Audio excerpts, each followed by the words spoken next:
Pozdravljeni vsi skup. Zdaj, če smo res univerza, vse za univerzo spodog, da ne zamudi akademskih četrt, bomo pa zdaj res začeli. Lepo pozdravljeni vsi skup, torej študentje, asistentje, profesori in ostali zaposleni v visokošolskem sistemu.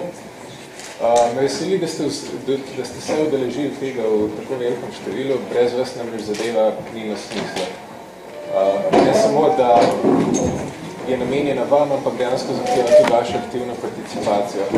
To je lep začetek. Zdaj, kaj v resnici Mi smo univerza je? To je gibanje, to je ena odprta platforma, ki omogoča odprto demokratično participacijo vseh, ki pač pridejo na takene sestanke. Tole je ta prvi, vsekakor ne zadnji. Cela zadeva je v bistvu preprosta.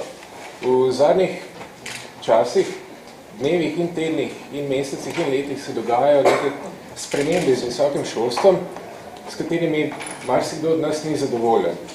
Namen tega srečanja je, da prepoznamo te spremembe in da se odkrito pogovorimo, kaj od tega smo pripravljeni sprejeti in kaj ne.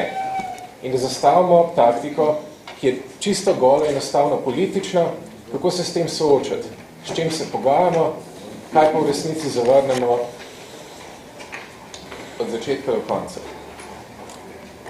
Zdaj, kar se tiče navodil, kako biti poslušalc, zadeva je zastavljena tako, da je v resnici čim manj predavanje in čim bolj debata. Na začetku bodo neki kratki prispevki, ki so namenjeni informaciji in na koncu potem v resnici diskutiramo. In temu je cela stvar namenjena. Tako da, kar se tiče samega prispevka, koliko je kakšna nejasnost, meni dvignete roko, vprašajte, se bomo zastavili pri tem malo dol, po prispevkih pa sledi diskusija. V njej lahko sodeluje vsakdo, ne glede na letnik, status, zaposlitev, generacijo. In raje bodite kratki, kakor dolgi, raje bodite glasnejši, kakor tiši in to je v bistvu vse. Samo gibanje, no, bi rekel še to, da teh iniciativ je bilo v resnici v preteklosti že veliko. So živele, so umirale, njihova povprečna življenjska doba je bila pa pol leta, ampak tokrat se mi zdi, da prvič združujemo res različne skupine, ne samo en socialni krog. Prvič so tukaj ljudje različnih starosti, od dodiplomskih študentov pa do rednih profesorjev. Prvič so tukaj različne zaposlitvene skupine, od brezposelnih pa do tistih, ki je malo lažje, trenutno še. In mislim, da če ima ta stvar priložnost, da se obdrži tudi več kot pol leta, oziroma tudi več kot samo današnje srečanje,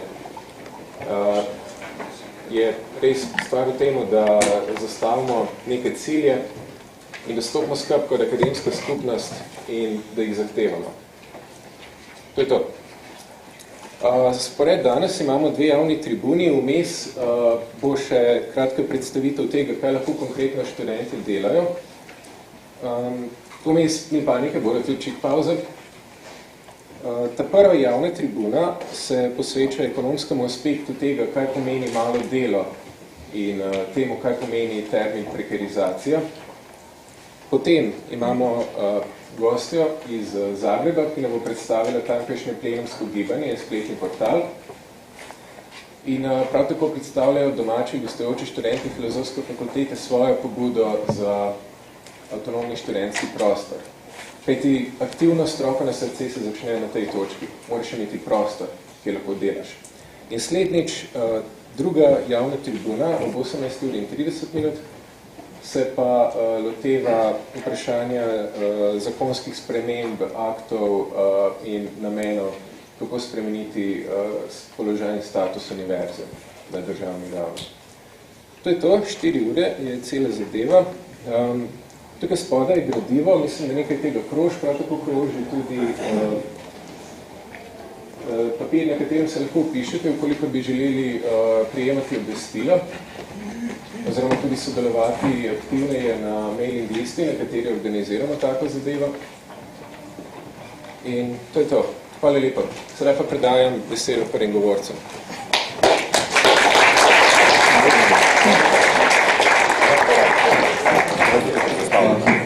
Ja, A se slišimo? Vsi? Ali še preveč? Aha. Ja, no, v glavnem, mi smo nekako zadevo zastavili tako, da v bistvu govorili bomo o prekarizaciji trga delovne sile v bistvu v Sloveniji. Jaz bom sicer pač najprej skušal podati nek malo širši historično-ekonomski kontekst, tudi malo bolj na globalni ravni, se pravi, nekako bolj na neki obče, abstraktni ravni začrtal ta problem, medtem ko bodo pa pol Luka, pa Miha, pa Asta poskusili malo bolj konkretizirati zadevo, se pravi, čisto v kakšnih specifičnih oblikah se manifestirajo te bolj fleksibilni trgi delovne sile, ne vem, kaj v tem kontekstu pomeni, ne vem, malo delo, študentsko delo in tako naprej. Zdaj, jaz bom, kot sem že rekel, začel pač z nekim zgodovinskim pregledom, mogoče pač, ne vem, to malo bolj suhoparen del ali pa mogoče za koga nepotreben, ampak mislim, da pač, ne vem, kolikor hočemo razumeti vse te probleme, ne vem, nastajanja pač nekih pač zelo rigidnih režimov v bistvu zaposlovanja, pa tudi privatizacije od zdravstva, šolstva, pokojninskega sistema in tako naprej, da postavimo to pač v nek kontekst in zdaj jaz bi pač tukaj začel nekako po drugi svetovni vojni, ne, v zahodni Evropi, naprimer tudi v socialističnih režimih na vzhodu se je nekako sicer, na zahodu se je veljavil pač nek bolj keynesijanski režim akumulacije, ki je temeljil pač na neki močni državni intervenciji, katere ključna funkcija je bila med drugim to, da zagotavlja neko polno zaposlenost, da pač vlaga v javne investicije, v javno infrastrukturo, s tem pač nekako spodbuja agregatno povpraševanje, na čemer temelji pač tudi ta ekonomski režim in se pravi, polna zaposlenost pomeni to, da dejansko v 50-ih, 60-ih letih in v zahodni Evropi in v socialističnih režimih bila brezposelnost skoraj da nična, tako do 1% pa pol je bil, naprimer, neka povprečna brezposelnost. In tudi ta režim je nekako omogočal delavcem, da so si izborili predvsej visoke mezde, se pravi, ne vem, rast plač je bila nekako usklajena vzporedno z rastjo produktivnosti, kar je pač pomenilo to, da so delavci lahko pač z deležem vrednosti, ki so jo ustvarjali, pač tudi razpolagali, kar sicer za nek kapitalističen način produkcije ni ravno samoumevno.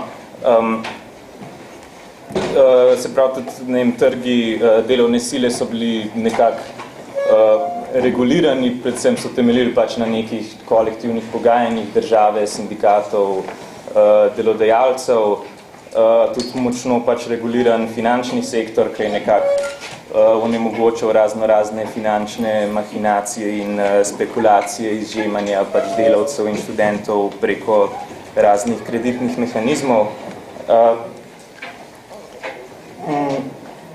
Delavci so v bistvu imeli tudi zagotovljene nekako redne službe za nedoločen čas, pri čemer je pač to delo vključevalo tudi pač neke socialne pravice, so imeli, lahko pač je prišlo z delom zraven tudi plačana bolniška, pa prevoz, pa malica, pa zdravstveno zavarovanje. Obenem je pa ta režim polne zaposlenosti nekako onemogočal delodajalcem, da so pač na neke najbolj hude načine izseljevali delavce, ker pač v okviru polne zaposlenosti, če si ti pač zaposlen v neki firmi in pač, ne vem, delodajalec naprimer nate postavlja neke nemogoče zahteve in da moraš pač, ne vem, delati za nizko plačo, lahko ti pač rečeš delodajalcu fuck off, a ne, jaz grem delati drugam in pač v večini primerov potem drugje si lahko to službo tudi dobil. Se pravi, takrat je v tem obdobju obstajalo tudi nekaj, čemur smo včasih rekli socialna država, kar je pomenilo, da je obstajalo pač tudi javno šolstvo, brezplačno, pa pač, ne vem, tudi javno zdravstvo, pokojninski sistem. Zdaj, kar hočem pač čistim zgodovinskim pogledom prikazati, ne toliko, da bi zdaj nekako nostalgično predstavljal to neko zlato dobo ali pa jokov za nekimi izgubljenimi momenti, ampak bolj za prikaz nekih dosežkov pač delavskega razreda, ki so pa danes pod udarom strani pač neoliberalne politike, strani delodajalcev, predstavnikov kapitala, strani vlad.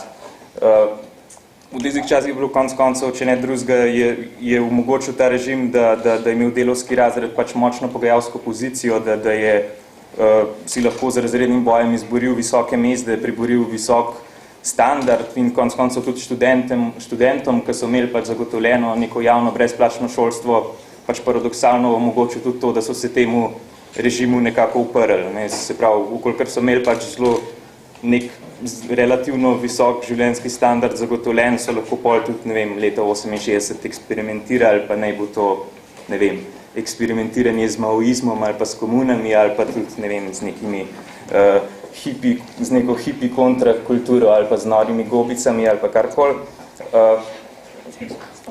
Ampak pol v 70-ih letih je pa nekako v zahodni Evropi prišlo do nekega obrata, takrat je prišla pač na spored neka strukturna kriza kapitalizma, ki se pokaže potem, ne vem, tej krizi stagflacije v ZDA, potem imamo še naftno krizo, pa to nekako ni sicer zelo pomemben za zdaj to današnjo debato.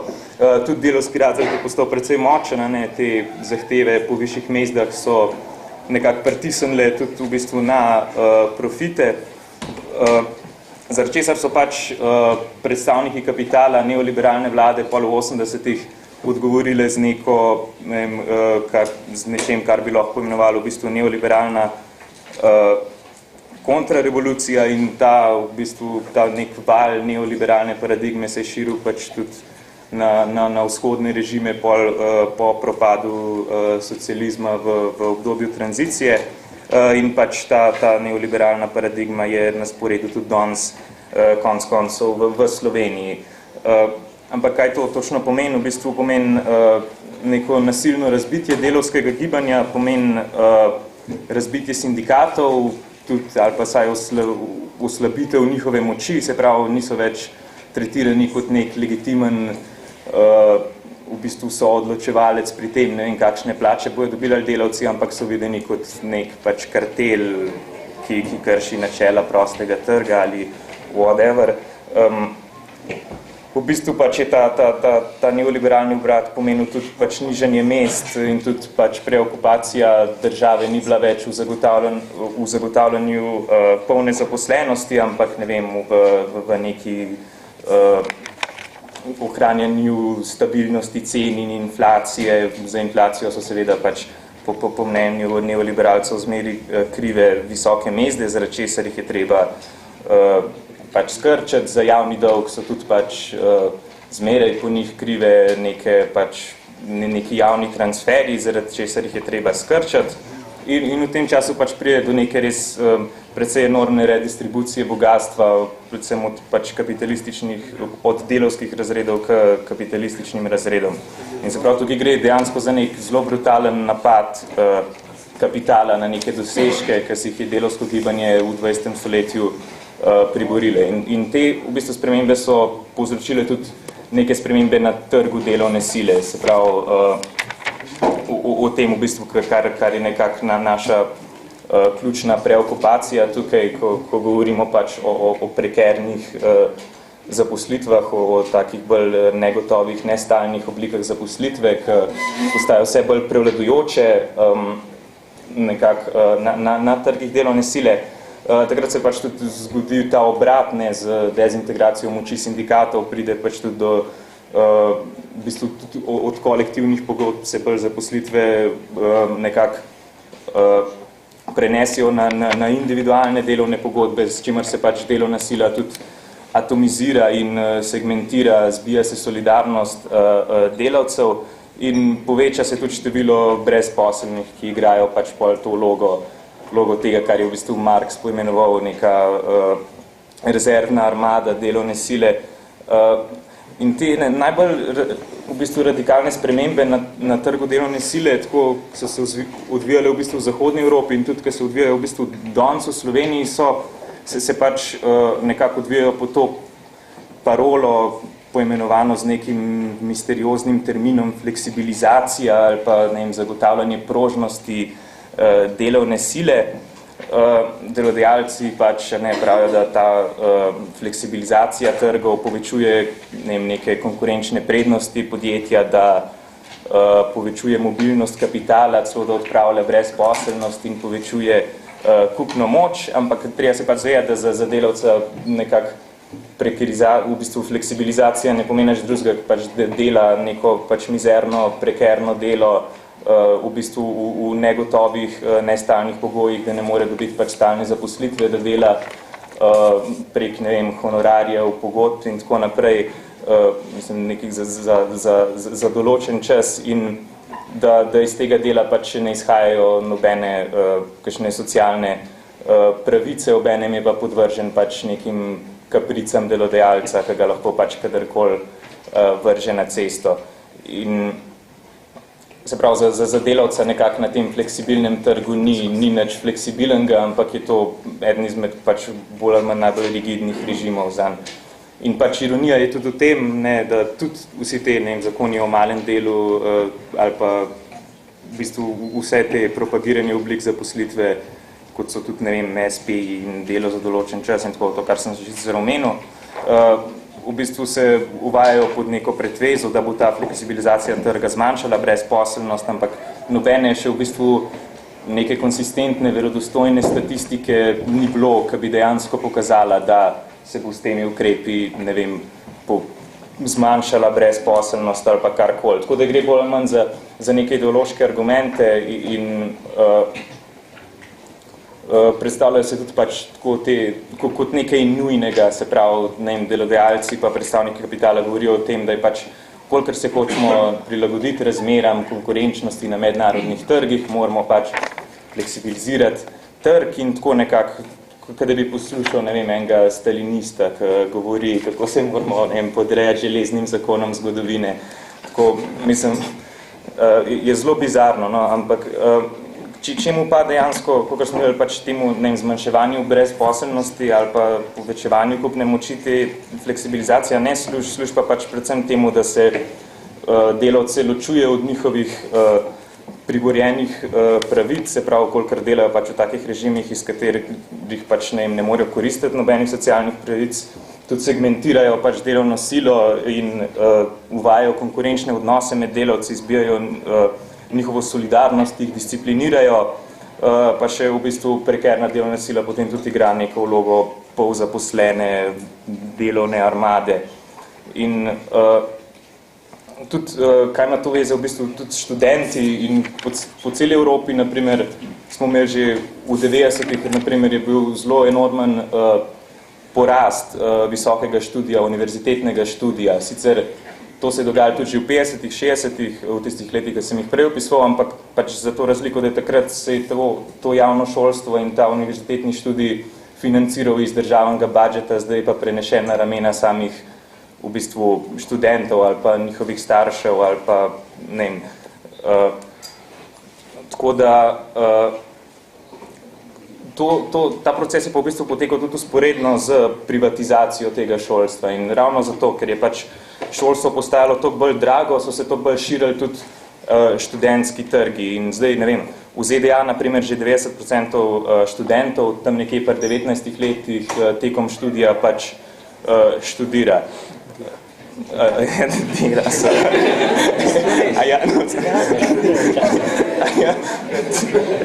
Ok, to je bil tak freudovski spodrsljaj. Ampak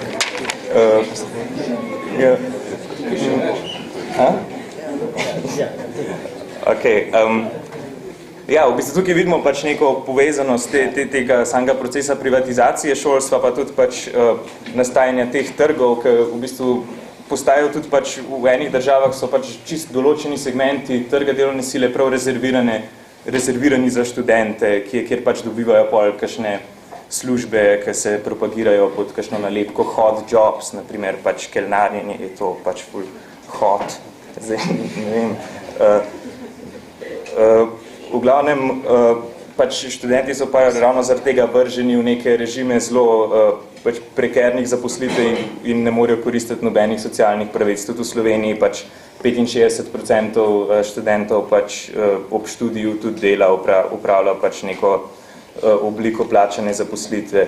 In potem tretji moment, ki je pa tukaj pač mogoče ga uredno poudariti, je pa tudi z neoliberalno kontrarevolucijo prišlo tudi do deregulacije finančnega sektorja.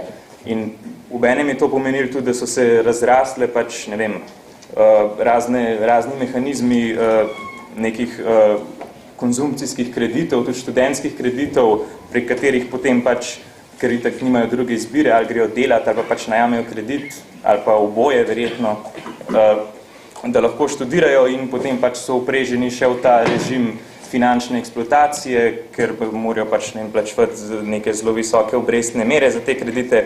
In zdaj tukaj pač v ZDA pa v Veliki Britaniji sicer pač situacija veliko hujša kot tukaj, ampak tako, kar smo že nekaj v tem smislu napisali v tem spremnem pismu, tudi ko so Marxu rekli, ne, da v bistvu on opisuje v svoji analizi kapitalizma v 19. stoletju pač Veliko Britanijo za Nemčijo, ne, o katero je pa pač on tudi hotel s tem teoretskim aparatom zajeti, ne, so pa rekli, ne, Nemčija pa še bolj zaostala, pa ne moramo pač tega aplicirati tudi na Nemčijo, ampak je Marx rekel pač, ja, okay, ampak v Veliki Britaniji vi lahko vidite svojo prihodnost in pač tudi mi, vkolikor se pač ne upremo, bomo pač dobili prihodnost Velike Britanije, ki je to pač, da bomo vedno več delali, da bo študij vedno dražji, pa da bomo zakreditirani in še finančno eksploatirani. Okay, to je bil moj del, zdaj bi pa pol jaz, če Mihu predal besedo, da pa malo bolj razloži, no, pa se kar sam povem. Če takle govorim, se me bo slišalo, razumel? Bo, superca. Ja, name je odletela naloga, da vam predstavim oblike prekernosti, ki se pojavljajo pri nas, namreč ni samo ene, to je pa prekerna zaposlitev, ampak se pojavljajo v raznih formah, izmed katerih študente verjetno ta moment najbolj zadevajo študentsko delo, oziroma zadevata študentsko delo in malo delo, urisal bom genezo v zadnjih 20 letih in navedel ene par praktičnih primerov, kako to zgleda, da je situacija precej bolj katastrofalna, kakor bi si marsikdo med nami mislil. Slovenija je iz osamosvojitve išla kot država z relativno enovitim režimom dela. To je bilo delo za nedoločen čas, iz katerega so posledično izhajale tudi vse pravice, kot so zdravstveno zavarovanje, dopust, bolniška, plačana malca, prevoz na delo in tako dalje, podobne stvari. V zadnjih 20 letih pa lahko beležimo prestrukturacijo, ki je, kakor je že Sašo prele razlagal, nastopa v javnem diskurzu pod imenom fleksibilizacija, precej bolj korekten opis tega, precej manj ideološki, pa je označba, da gre za prekerno delo. Zdaj, ne bom se spuščal razprave, zakaj je ena stvar ideološka, zakaj ni ideološka, bi pa navedel eno analogijo, ki je tudi precej aktualna, zdajle precej hot v medijskem prostoru. In sicer to je z spremembo, z reformo pokojninske blagajne, zaradi tega, ker argumentacija, ki se je uporabljala v začetku, je sploh privedlo do tega, da imamo referendum, danes je bila zelo podobna, kot jo spet poslušamo na primeru malega dela oziroma zagovarjanja vseh oblik prekernosti. In sicer prispevki so se pod pritiskom delodajalcev za to, da bojo oni imeli več denarja, bo na voljo več kapitala, vlagali bomo razvoj, inovacije v gospodarstvo in sploh bo lepo super, bomo super zaposleni, denarja bo čuda. Leta 1996 prepolovili. Nisem čisto prepričan za absolutno številko, ampak mislim, da gre iz 15% prispevka na padec na 7,5%. Zdaj, kaj se je zgodilo? Niso se povečale investicije, ni naraslo število inovacij, na zaposlenosti tudi nobene razlike. Edina stvar, ki se je pa zgodila, namesto da bi se tistih 7,5% socializirali, šlo v pokojninsko blagajno, od katere bi imeli vsi dan današnji dobrobit in ne bi bilo treba tega referenduma, so nosilci, lastniki kapitala to razliko pospravili v žep. Zdaj pri tej debati v malem delu zelo podobno poslušamo. Moramo ukiniti večino socialnih pravic, moramo fleksibilizirati trg dela, da bomo lažje zaposlovali, da bomo konkurenčni in tako naprej in tako naprej.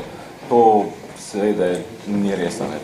To so zgolj ukrepi, ki so pisani na kožo kapitala, ker omogočajo lažje izžemanje delavcev za še večje profite, hkratno pa razbijajo njihovo sindikalno organiziranost. Najprej so nas udarile zaposlitve za določen čas, za katerimi je kaj kmalu prišlo tudi agencijsko delo. Zdaj, agencijsko delo označuje ponudbo dela pretežno nekvalificirane delovne sile preko takšnih in drugačnih servisov. Pri nas je po mojem najbolj poznana taka zadeva Manpower, na katere se obračajo delodajalci takrat, ko rabijo na brzino najetene par delavcev, čez 2 dni pa spet ne potrebujejo. Te organizacije so čist parazitske narave. Ne samo, da katastrofalno padejo meste, da se delavci v takem režimu znajdejo v popolnoma brezpravnem položaju, brez kakršnihkoli socialnih pravic, ampak te delavci, te servisi, te agencije pobirajo še določen procent, zelo podobno, kot to počnejo študentski servisi pri študentskem delu, za delo, ki je bilo opravljeno. Prihodki so pa tako že mizerni, zelo podobno, kakor je situacija pri študentih. Zatem smo dobili avtorske pa podjemne pogodbe, ki so zelo na udaru dan današnji v kulturni pa novinarski sferi. Ta prekerna oblika zaposlitve zauzema že tam nekje 1/3 vseh zaposlenih ljudi, pri tem, da je trend tak, da se stvar še širi, še raste. Delo, ki ga te ljudje zaposleni preko avtorskih, podjemnih in podobnih pogodb opravljajo, je po obsegu identično delu, ki ga opravljajo redno zaposleni novinarji, kulturni delavci in podobno, oziroma zaradi tega, ker nimajo socialne zaščite, zaradi tega, ker se jih lahko odpusti praktično čez noč, pogosto še precej večji. Zgodi se še ta prenos. Prispevki, ki sicer pri redno zaposlenemu delavstvu so urejeni preko kolektivne pogodbe in jih prispeva delodajalec kot za pokojninsko, invalidsko, zdravstveno zavarovanje, tu padejo direktno na bremena delavca samega. In poleg tega, da je mezda že tako nižja, mora še za vse te stvari poskrbeti sam. Profitira pa seveda edinole delodajalec. Da je pa situacija še hujša, se za vse druge potrebe, vse ti stroški, ki se odvajajo za socialne prispevke, beležijo še vedno kot del prihodka. Kar pa pomeni, da naprimer za vrtec morajo kljub realnemu stanju plačati toliko višjo ceno. Njihovi malo starejši otroci precej težje pridejo do štipendije in čudajo še teh stvari.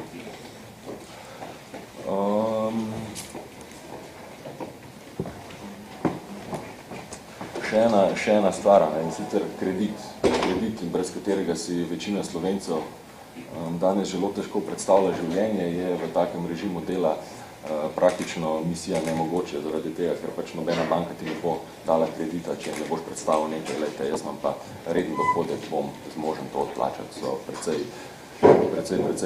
hudi pogoji so, no, če si hočeš pridobiti tak kredit. Zdaj, da ilustriram vse to, kar sem ravnokar povedal, bi navedel še en primer enega sicer neimenovanega novinarja, ki pa je bil zaposlen oziroma je še, no, ne vem, kakšna je ta moment situacija, v eni največjih slovenskih medijskih hiš, ki je v vrhu, kar se tiče višino honorarja, ki ga izplačuje. In sem mu tam ta človek je bil še to, no, dolgoletni redni član uredništva, ponudili pa so mu pogodbo z obsegom dela, ki je bilo čisto slično redni zaposlitvi, kakor sem prej omenil, kaj so značilnosti tega, z mesečnim honorarjem za 600 evrov, iz katerih si mora potem še sam plačati socialne prispevke. In vse te stvari nas pripeljajo do naslednje oblike prekernosti, ki je mogoče poleg malega dela, študentskega dela, še najbolj aktualna v zadnjem času. In to je forma samostojnega podjetnika. Zdaj, odpiranje novih SP-jev ministrstvo pozdravlja z glasnim krikom in sicer to poglejte. Tle imamo statistike. Leta 2005 je bilo izdanih 1600 subvencij za nove SP-je. Namreč vsaki odpre nov SP na novo je opravičen do enkratnega zneska 4500 evrov, ki nam pomaga pri temu, da štarta svojo firmo in tako naprej. So bile različne variacije, ampak do leta 2010 je ta številka ljudi, ki so prejeli to subvencijo, zrasla že na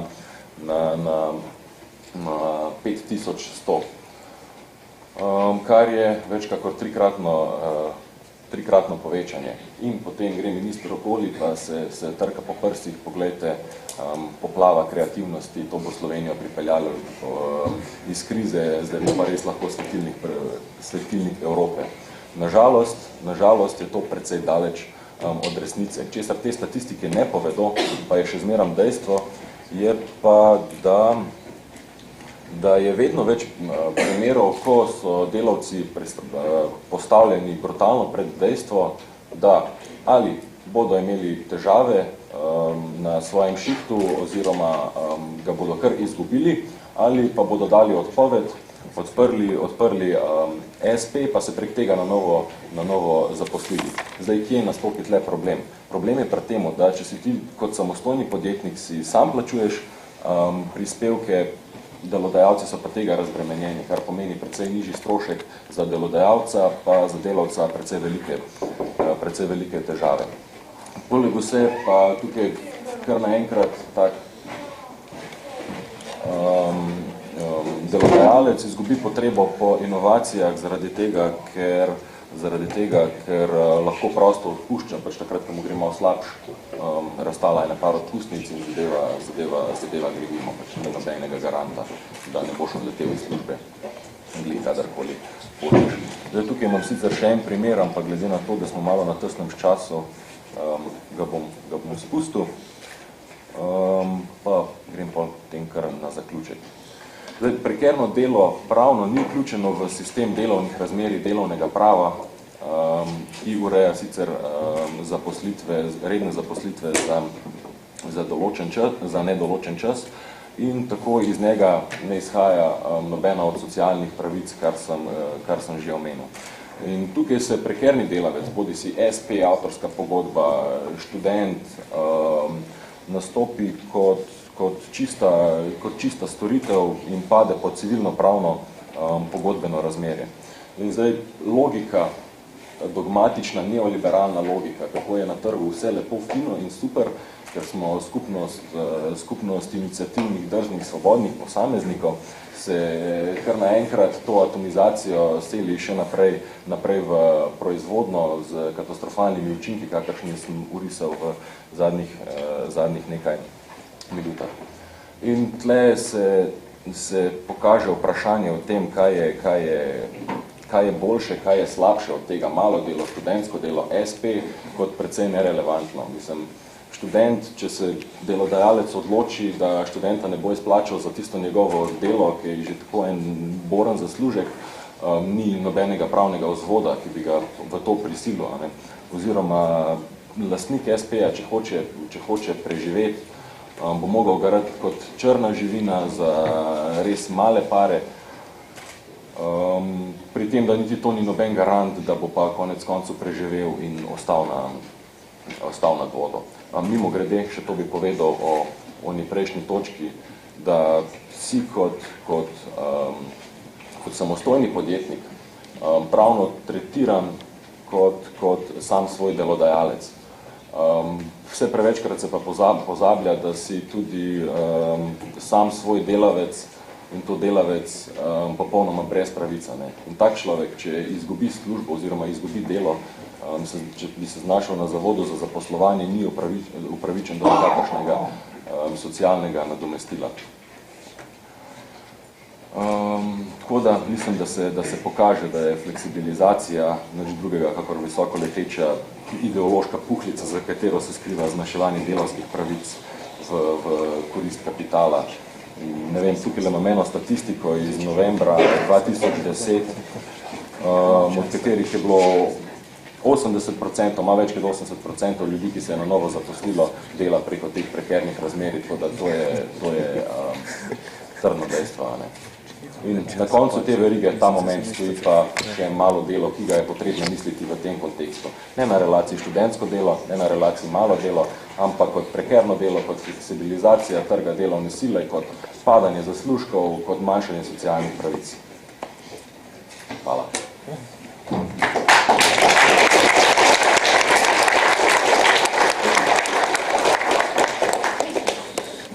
Hvala in lep pozdrav še iz moje strani.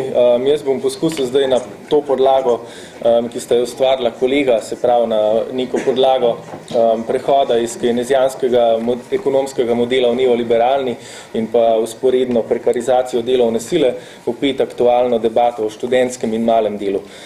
Bom poskusil biti čim bolj kratek. V bistvu za iztočnico sem si pa vzel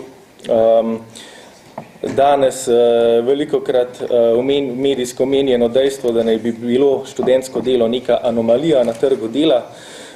Jaz bom pa poskušal skozi moj prispevek pokazati prav nasprotno, da je študentsko delo posledica premišljenih ekonomskih politik, ki opravlja mnogotere funkcije, malo delo pa ni nikakršno zdravljenje te anomalije, kot ji pravijo, ampak gre zgolj za njeno radikalizacijo, se pravi za njeno vnaprejšnjo izpeljavo. Začel bom s kratko zgodovino razvoja študentskega dela, prešel na funkcije študentskega dela, za katere mislim, da jih upravljajo naši ekonomski ureditvi. Zaključil bom pa s tem, kaj bi nam prineslo malo delo in na kakšen način bo malo delo v bistvu še, po mojem mnenju, poslabšalo situacijo. Zdaj, zametke študentskega dela lahko iščemo v Jugoslaviji že ob koncu 50-ih pa 60-ih letih, ko so se študenti Ljubljanske univerze odločili, da bodo del dela, ki ga upravljajo, prispevali v nek skupen fond za razvoj obštudijskih dejavnosti. V ta namen se je razvil študentski servis, ki služil po eni strani kot posredovalnica del, na drugi strani je pa študentom odtujeval del njihovega opravljenega dela v namen nekih skupnih dejavnosti, se pravi, tukaj vidimo zametek študentskega dela, študentskih servisov in pa študentske organizacije. Zdaj, kar bi rad omenil na tej točki, je samo to, da študentsko delo takrat ni bilo problematično, čeprav je že od samega svojega začetka bilo prekerno, ker je šlo po definiciji za neko občasno delo, ampak ni bilo problematično zaradi preprostega dejstva, da vse okrog njega ni bilo prekerno. Se pravi, večina študentov je prejemala štipendije in jim je študentsko delo predstavljalo zgolj, ne vem, dodaten vir zaslužka, ne pa pogoj za študij. Poleg tega je pa prav tako lahko večina študentov po končanem faksu računala na neko redno zaposlitev in prekernost v bistvu ni grozila, ne vem, še po dokončanem študiju in v kasnejšem življenju. Težave pa se seveda začnejo v 90-ih letih z našo slavno tranzicijo in pa prehodom iz nekega državno-monopolnega socializma na neoliberalni kapitalizem. Tukaj se ne bi preveč ustavljal, ker mislim, da je že Sašo povzel te zadeve. Opozoril bi pa samo na 3 dejavnike, v bistvu na 3 trende, ki so se pojavili tekom slovenske tranzicije. Prva je deindustrializacija, se pravi, Slovenija se je ob izstopu iz Jugoslavije znašla brez zunanjih trgov, se pravi, prej je vse produkte, večino produktov, ki jih je proizvedla, prodajala bratskim republikam, zdaj je ostala brez tih in je v bistvu mogla prilagoditi svojo proizvodno. Zato se je odločila za nek gradualen prehod v neko storitveno usmerjeno neoliberalno gospodarstvo. Pojavili so se pa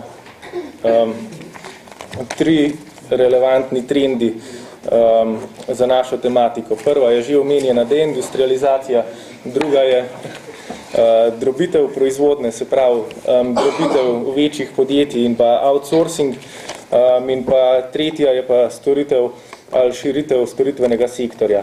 Zdaj študentsko delo se tukaj noter v tem kontekstu znajde na način, da upravlja tri funkcije.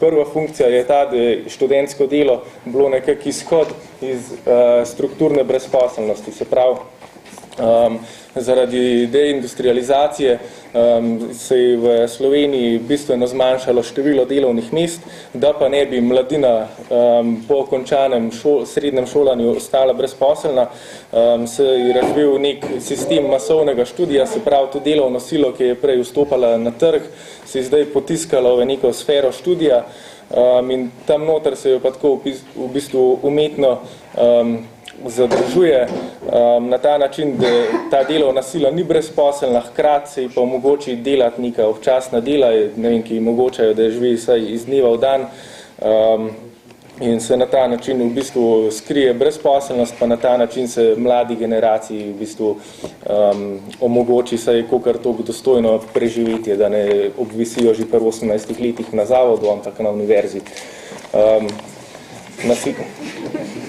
Naslednja zadeva je to, da imamo to srečo, da univerza v nasprotju z zavodom upravlja tudi izobraževalno funkcijo, se pravi, univerza ima v tem gospodarstvu namen izobraziti delovno silo in jo prilagoditi novim potrebam produkcije, se pravi, izobraževali bi neke visoko izobražene kadre, ki bodo seveda producirali tudi visoko dodano vrednost, kot se radi pohvalijo. Tretja zadeva je pa prekarizacija delovne sile. Zdaj iz te prekarizacije bi v bistvu lahko izpeljali še dve zadevi.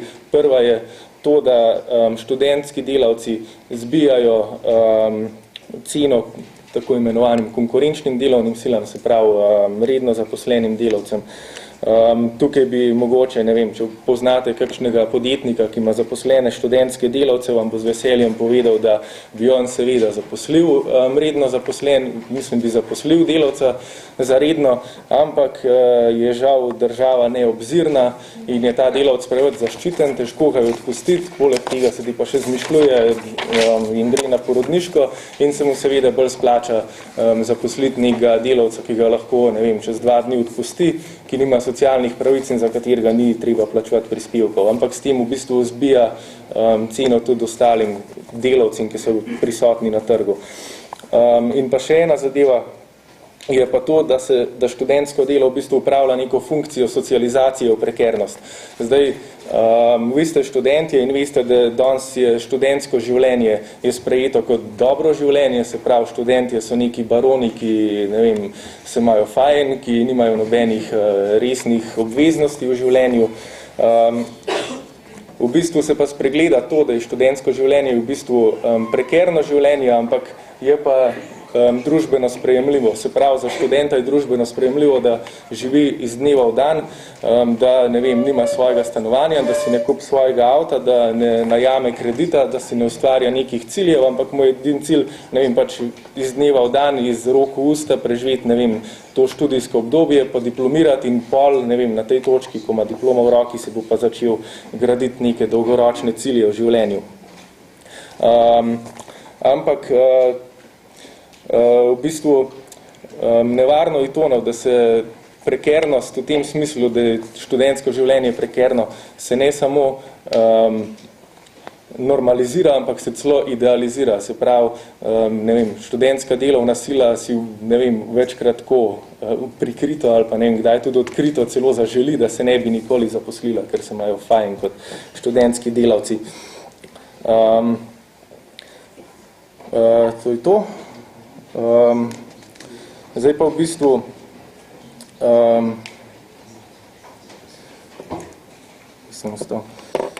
v bistvu, če na tej točki preidemo na malo delo, se pravi, malo delo se samo legitimira z neko obljubo, da bo odpravilo to anomalijo, se pravi to, ne vem, eno izmed najbolj prekernih del, študentsko delo, ki se pojavlja na našem trgu, ker naj bi mu prineslo neke omejitve, se pravi, delodajalci bojo imeli omejitev, koliko malih delavcev lahko zaposlijo, treba bo plačati višje prispevke, itd., itd. Ampak ob tem imam v bistvu 4 pomisleke.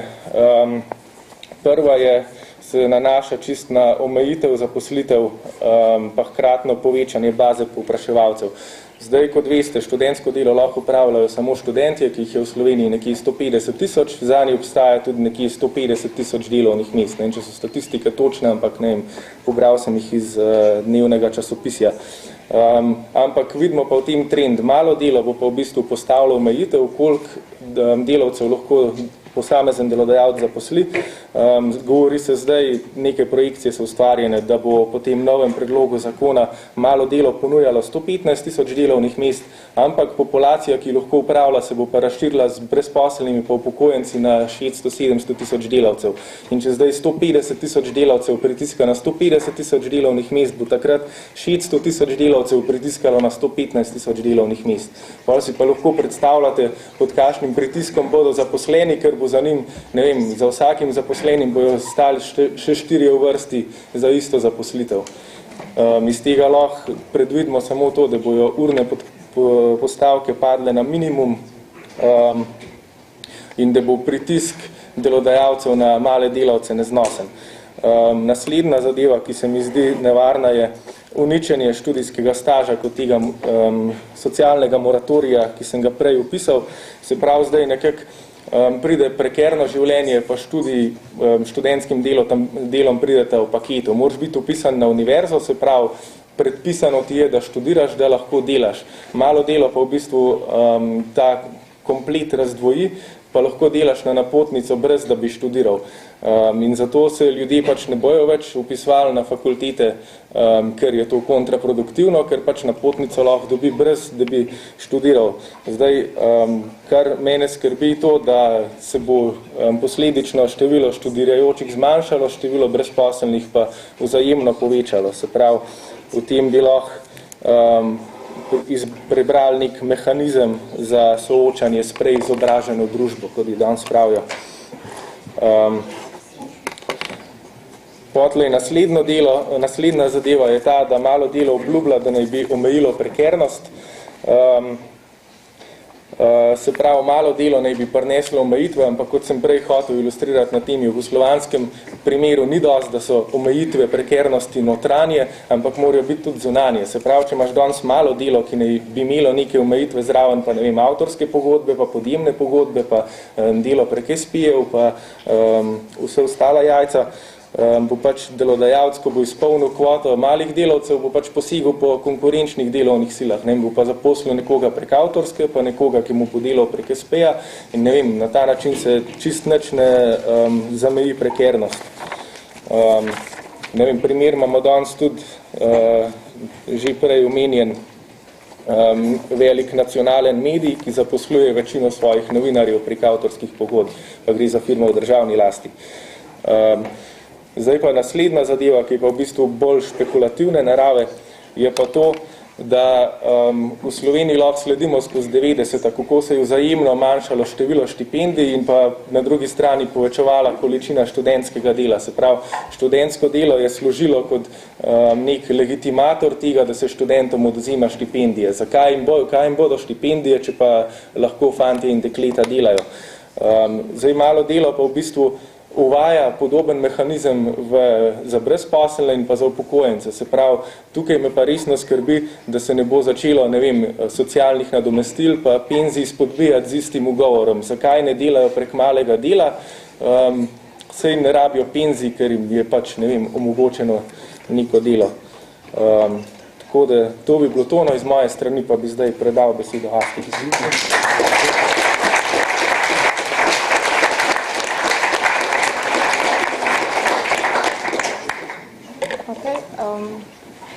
Jaz nisem tako glasna. Ampak... Samo presedemo. Ja.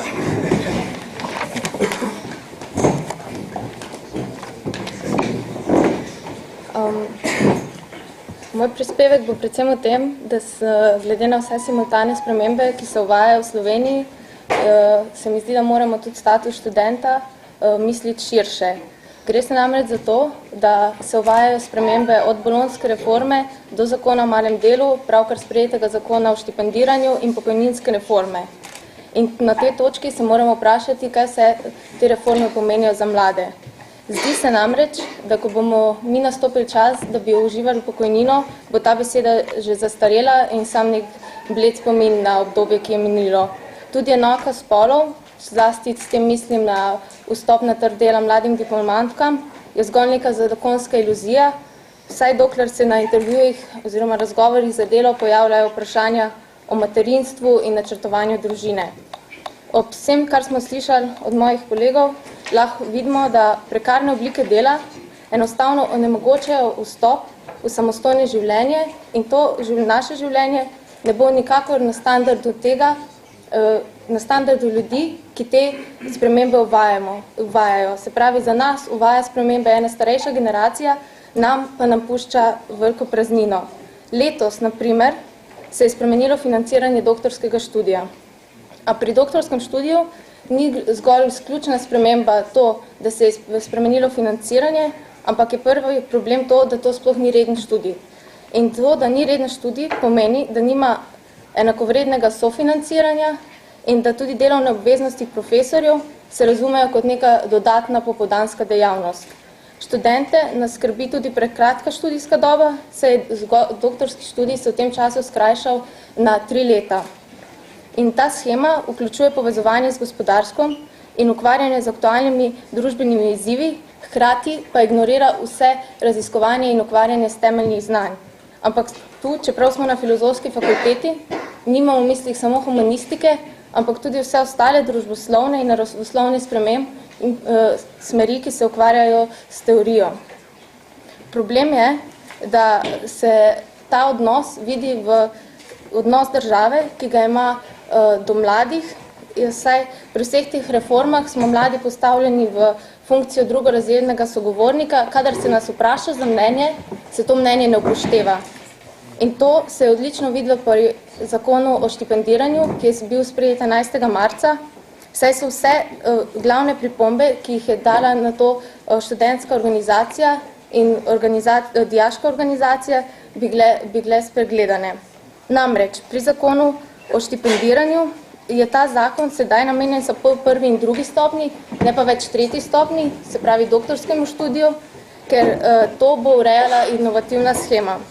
Poleg tega je ta zakon ukinja državne štipendije za dijake do 18. leta in se te štipendije vključuje v otroški dodatek. To pomeni, da se povečuje odvisnost dijaka od družine, hkrati pa se enači dva popolnoma različna socialna transferja. Štipendija je pomoč pri šolanju, medtem ko je otroški dodatek namenjen staršem in ne dijakom, zato da lahko vzdržujejo neke osnovne potrebščine, ki jih rabijo v gospodinjstvu. Naprej, zakon enači družine z obema staršema, družinami enostarševske družine, kar pomeni, da enostavno degradira samohranilke in samohranilce na status oboje starševskih družin in briše razlike v cenzusu. To se zdi sicer mogoče nekaj precej obrobnega, ampak za tiste, ki so prejemniki teh državnih štipendij, to pomeni kar veliko razliko in tudi kar nekaj denarja. Ta novi zakon močno zaostruje pogoje za dodelitev Zoisove štipendije in predvideva kumulativnost meril nadarjenosti, ocene in izjemnega dosežka. Pri tem je potreben imeti sam en ta pogoj. Da ne omenjamo niti, da zakon, ki je že sprejet, ni usklajen z ostalimi ministrstvimi v vseh točkah. Če omenim za konec še raziskavo Evropske unije, študenti in reforma visokega šolstva, ki je bila objavljena marca 2009, v kateri kar 97% slovenskih študentov, kar je najvišji odstotek od vseh študentov v Evropski uniji, in ta raziskava je obsegala tudi Hrvaško, Islandijo, Norveško in Turčijo, meni, da bi morala biti visoka izobrazba dostopna vsem. Tako smo študentje v Sloveniji enotnega mnenja, da se vlaganje v znanje za razvoj družbe na dolgi rok vseeno obrestuje. A vendar, minister za visoko šolstvo je izjavil, citiram, ampak očitno bi moralo biti v Sloveniji vse zastonj, od toplega obroka do študija na vseh 3 stopnjah. In potem se čudimo, če se hrano meče stran in če znanja se nihče ne ceni. In tako lahko tu nehote pomislimo, da se danes ceni nekaj le, če ima to ceno. Zato se moramo vprašati, kdo, če ne mi, si lahko zamisli svet, v katerem bodo ljudje, ki delajo, ne bodo ostali brez plačila oziroma ne bodo lačni. In kdo, če ne bi, bomo poskrbeli za to, da bomo lahko študirali v Sloveniji vsi enakovredno, ne glede na to, iz katerega socialnega statusa izhajamo. In kdo bo ustvaril svet resničnih, dejanskih, enakih možnosti za nas in za naše zanamce. Hvala.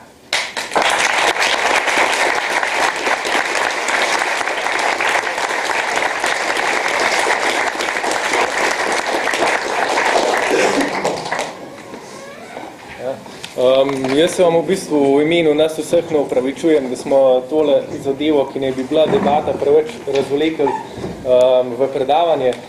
Bi pa kljub temu, čeprav dvomim, da bo časa za debato kaj velik, če ne za debato, pa saj za razmišljanje podal nekaj iztočnice na podlagi tega, kar smo povedali. Zdaj,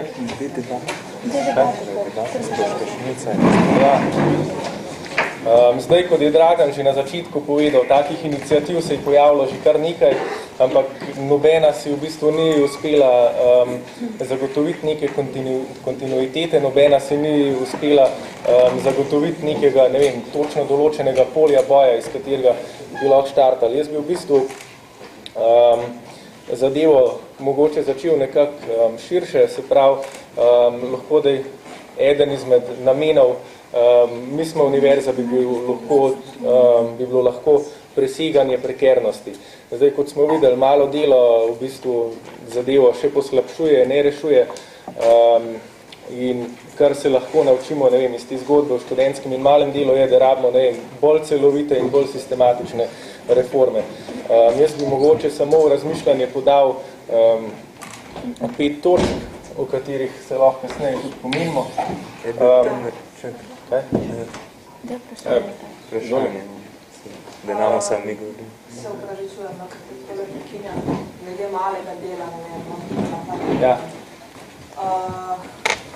Ne vem, koliko se tebi zdi, recimo, ko sem imel to predstavitev, ampak meni se zdi, da si pozabil na en pomemben aspekt malega dela in sicer, da v bistvu legalizira stanje. Veš, tu se zdaj govori, študentsko delo je čisto neka druga ureditev, kot je malo delo. Ne vem, se bo naenkrat razširil, kaj si rekel, na 600,000 iskalcev zaposlitve prek malega dela. To je, mislim, se upravičujem, ampak to je taka šosovska pozicija, ne, konkurenčnost, ne vemo, novo. Ne, malo delo, ta zakon v bistvu legalizira stanje, ki že obstaja. Prek študentskih napotnic danes delajo upokojenci, brezposelni, se dela na črno, imamo fiktivne opise za to, da se lahko dela, da se lahko človek zaposli v neki tej najbolj prekarni obliki zaposlitve, ampak vsaj je pač, da prišli tako iz roko v usta po študentskem življenju. In treba je to imeti v mislih. To je v bistvu samo legalizacija nekega že obstoječega stanja, že fleksibiliziranega trga delovne sile. Zdaj se bo to sam z nekim zakonom lepo uredilo, kao, in to je to. Ne pomeni pa to napad na študente in na študentsko delo in na možnosti študentskega dela. ampak v bistvu predvsem na trg delovne sile sam postavi. Ne zdaj na študentski trg, ne bojo se te mezde znižale, recimo, ne? Vsaj ne radikalno. Problem bo sploh najtredno zaposlitev za tiste, ki jo pač hočejo, ne? Ker valjda niso vsi razmišljajo o teh koordinatah. Prosim. Jaz bi samo ene par pripomb dala v par netočnih informacij podati. Zakon o štipendiranju še ni sprejet. Zakon o štipendiranju je ofundiral po državnem zboru in ga čaka prva obravnava. Tako da je v državnem zboru in ni bil sprejet 14.3. 11. Povedno? Zdaj, omenili ste manpower, posledovanje dela in tako naprej. Vsa podjetja, ki posledujejo delo, morajo biti koncesirana. Se pravi, to je koncesija Ministrstva za delo, vse koncesionarje imate v spletnih straneh. Morajo izpolnjevati pogoje, kako in v kak način lahko to delo pač oni posledujejo naprej. Naslednja zaveda. Minimalna plača je zakonsko določena. Manj od minimalne plače dela ne sme noben daj naprej, kar se tiče urednega dela. Zdaj, da dam še naprej. Prej ste omenjali zniževanje prispevkov. Vsak zaposlen plačuje prispevke v višini 24,35%. Od tega 15,50%, to je za pokojninsko in invalidsko zavarovanje, plača delodajalec, 8,85% plača zaposlen. Od tega se plačuje za zdravstvo še 13,45% in dajatve v višini 0,40%, kjer je 0,20% namenjeni za zavarovanje za primer brezposelnih in 0,20% za porodniško nadomestilo, kjerega koristijo vse porodnice v Republiki Sloveniji. Tako da ta prispevek je takšen, se ni zmanjševal, od tega plača zaposleni in določen del plača delodajalec. V tem delu nič ni šlo v neke privatne žepe, kogarkoli že, ampak to so zadeve, ki se plačujejo v državno blagajno, v dobrobit nas vseh. Zdaj, naslednjo vprašanje, ki bi ga jaz imela, glede na to, da smo postavili zakon o malem delu pa študentsko delo. Kakšna pa pol je ta razlika v zakonu o malem delu in delu? Kje se znižuje socialne pravice z zakonom o malem delu? Pač želim konkreten odgovor, kje so tiste zadeve, kjer se znižuje, glede na to, da ste v uvodnem delu povedali, da se te pravice iz malim delom znižujejo. To bi rada sam dobila odgovor. Dobro pa je, da vsake tog časa si malo pogledate, omenili ste tudi, bom še to povedala, glede na to, da sem imela to s tem pravka, SPI.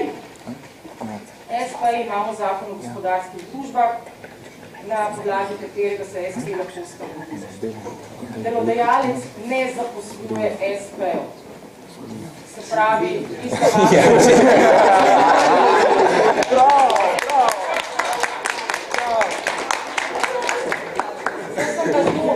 poslušala pač mnenje, ker je prav, da vsak ve, kaj si mislila, ne, govorimo o kritičnem mišljenju, ne?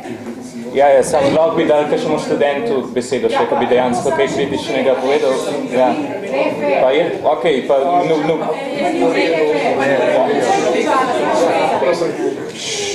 Se pravi, eno je rekel, ste nacionalna televizija, gre za komercialno televizijo, ko ima ta problem.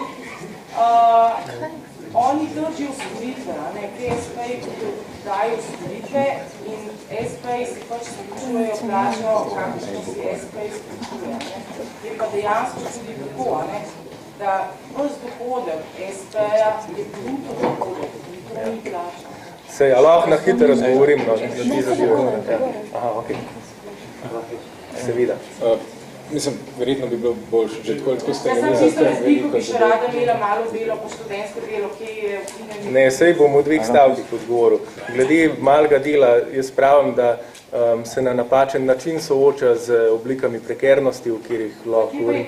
Krajšanje, ki se da zelo velik poudarek na tem, da se jemljajo pravice, za zakonom o malem delu se jemljajo socialne pravice. Ja, mislim, lahko jaz odgovorim.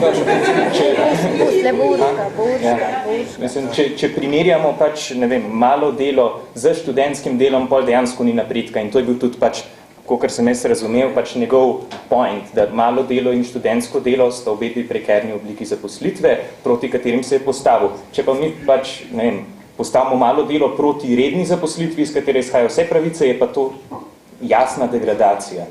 S tem pa mislim, da se strinjam. Ja, ne vem, zakaj bi primerjali s študentskim delom, pač z najslabšim delom. Se gre se tudi za upokojence. Tu se točno tako, ko je Saša rekel, degradira se, uvaja se v bistvu, ne,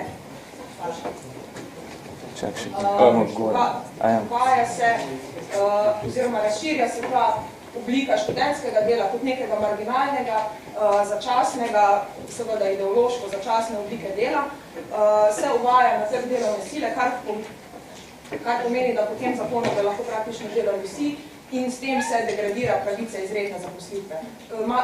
Zaposlitve za določen čas so nekako nadomestile za redno zaposlitev. Vse so bili tam podatki, ne vem, koliko odstotkov prvih zaposlitev je za določen čas.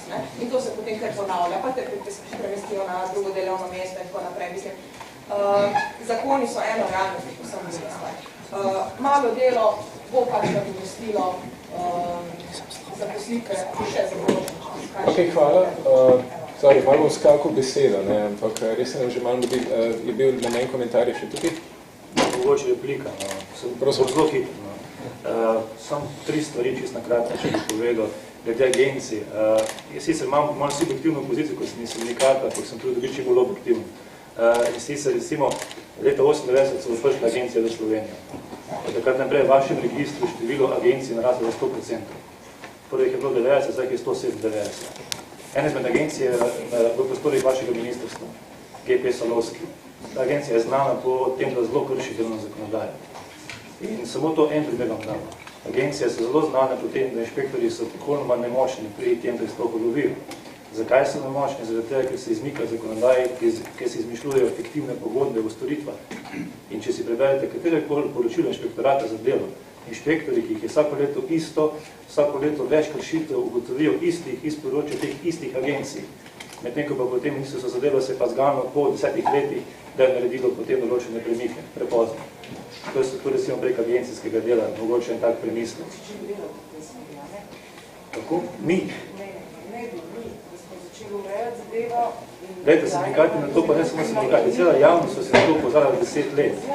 In v vsem tem času je bilo isto število inšpektorjev. V vsem tem času se pa podvilo število agencij. Tako da mi ne prosim te odgovoriti. Druga stvar, ko je recimo prispevki socialni. Leta 96 je kolega pravilno povedal, so se prepolovili prispevki socialni na 8,85% za pokojninsko zavarovanje za delodajalce.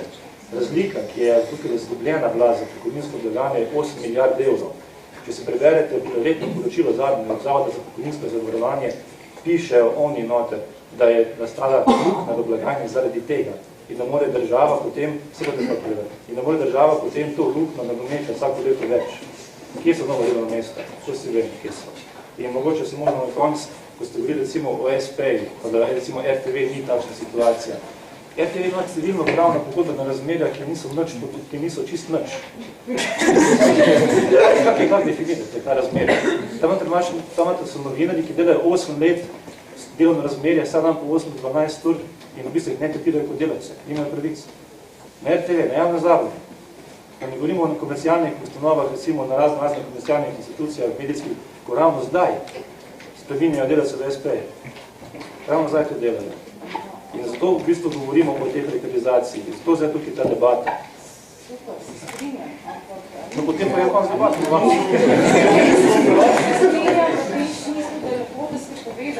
Mislim, da je to tudi ena izmed glavnih dejavnosti sindikatov, da se za te zadeve zauzema in za te zadeve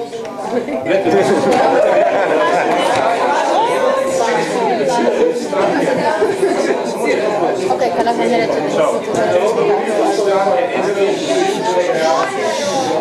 da samo to recimo. Če smo dobili za izmed stran koalicije, no zdaj reklamijo koga je pa najbolj rdeča, pa je poziv, zdaj bomo pa dali sindikatom mi napotnice, da bodo v bistvu namesto inšpektora prava delati. A kaj bomo zdaj mi država namesto vas? Mislim, zdaj pa se tukaj bomo razmajiti določene naloge. Ja, jaz vam povem, kako pač, da vam potem to informacijo naprej predajam, za to ljudnost. Tako da mogoče tukaj razjasnimo določene stvari, tudi glede malega dela. Malo delo je oblika dela. To je dejstvo. To priznamo tudi gospodarska zbornica, ki govori, da to ne bo ustvarjati novih delovnih mest. Pika.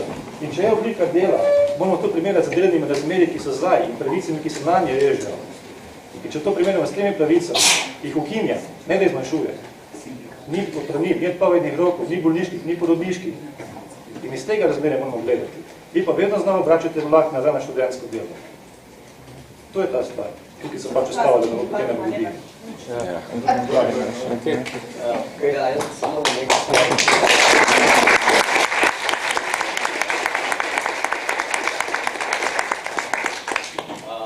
Spomnim bi na to, da smo začeli predavanje z opozarjanjem na temeljne napake ekonomskega modela, ki potem se manifestira v uničevanje socialne države, če se malo pozorno cvetno v razvrčenje, v postavitev človeka kot ekonomsko kategorijo, pač človek ni več obravnavan kot subjekt, ampak se ga obravnava na podlagi pripadnosti ekonomske kategorije, ki jo obravnava. Če mi hočemo kot univerze, pač tole je, kako so predavali, nismo univerza, dejansko dosež neke bistvene spremembe, se moramo lotiti raziskave, kritične raziskave temeljev ekonomskega in družbenega modela, ne pa da se kregamo v nekih nepomembnih členih, nekih butastih zakonov, ki so pa spet čez 5 let spremenili in bo šlo to v nedogled. Če hočemo mi neko spremembo narediti, treba lotiti sam po bistva problem. Ne moramo pa tega pričakovati politikov, ker se pač, jaz si ne predstavljam, da bo, ne vem, Jelinčič delal kritično analizo Adama Smitha ali pa Marxa. Intelektualne se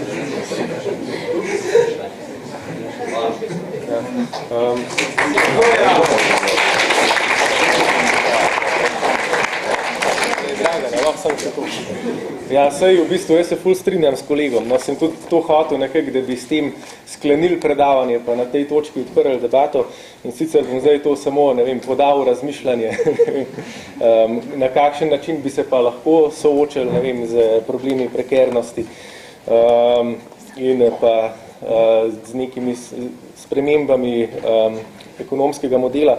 In sicer je po mojem vredno razmisliti, ne vem, vsaj v 5 točkah. Prvo bi bil lahko usporeden boj predvsem oblikam prekernosti. Se pravi, kot je kolega Lukič izpostavil, treba je vzeti za model, ne vem, pač neko redno zaposlitev z vsemi zgodovinsko izborjenimi delovskimi pravicami in na podlagi tega, ne vem, probati približati vse ostale, ne vem, oblike dela tej ureditvi, ne pa vzeti za model študentsko delo in poskušati približevati vse oblike dela, ne vem, neki prekerni obliki, ampak obratno. Naslednjo bi bilo lahko razmislek o nekem povratku keynesianizem, se pravi, država bi morala aktivno poseči, ne vem, v gospodarstvo z nekimi investicijami, zregulirati trg in tako naprej. Tudi o tem bi se dal debatirati. Pol je še ena točka, ki bo mogoče tudi liberalcem všeč, so lahko nove oblike dohodka, se pravi, zdaj že dobro znani univerzalni temeljni dohodek in podobne ideje, se pravi, da ne bi vsak državljan ali pa vsak na teritoriju, ne vem, prejemal dohodek ne glede na to, ali dela ali ne. In pa mogoče še dve malo bolj radikalni poziciji. Treba bi bilo premisliti o novih oblikah družbenega upravljanja, se pravi delati na hipotezah samoupravljanja in direktne demokracije. In pa zadnja zadeva, ki pa mogoče res spekulativna, bi bilo pa predrugačenje produkcije in menjave, se pravi vzpostavljanje neke netržne produkcije in izmenjave dobrin. Ampak se pravi, med tem predlog. Ja, mislim, ali kdo dela na tem sistematično že? Ne dela, ampak... Jaz bi sem nekaj premenila. Ja. Problematično, potem, kar se ti zdaj postavil, je to, da se hkrati zauzemaš za to, da bi bilo vse tako, kot je od nekdaj bilo, pa hkrati za to, da bi bilo popolnoma drugače. Ne, v bistvu prve dve točke bi lahko opredelili kot boj za socialno državo. Se pravi, za socialno državo se jaz potegujem... Ampak v popolnoma drugih novih pogojih, v katerih si menjavamo... Ne, glej, ti točke si, ne vem, so pač, jih lahko, ne vem, če ti je lažje, ne vem, jih razum kot gradualne, se pravi, ne vem, če si izborimo neko socialno državo, si izborimo prostor za razredni boj. In če si izborimo prostor za razredni boj, se lahko začnemo boriti za ekonomsko samoupravljanje, za družbeno samoupravljanje oziroma direktno demokracijo. In potem, ko to imamo, začnemo razmišljati o tem, kako bi bilo lahko popolnoma drugače. Ne, se to bi bilo živ. Lej, če dobimo samoupravljanje, to pomeni, da je živ vse popolnoma drugače. Prosim? Ja, v bistvu se ne strinjam, no, ampak saj pravim, namen ti iniciative bi bil lahko razmišljanje, ne vem, na eni strani, ne vem, nekih socialdemokratskih, socialističnih usmeritvah, na drugi strani pa o nekih novih idejah, ne vem. In, okay. Dobro. Ja, bacon.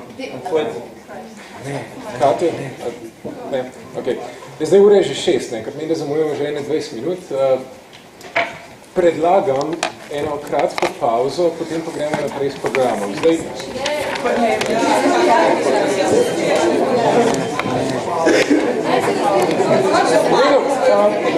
Okay, you asked for it. Okay, ostajam pa temu, kar sem rekel na začetku. Zdaj zadeva je popolnoma odprta demokratična. Kdor bi želel nadaljevati s to debato, me dvigne roko zdaj.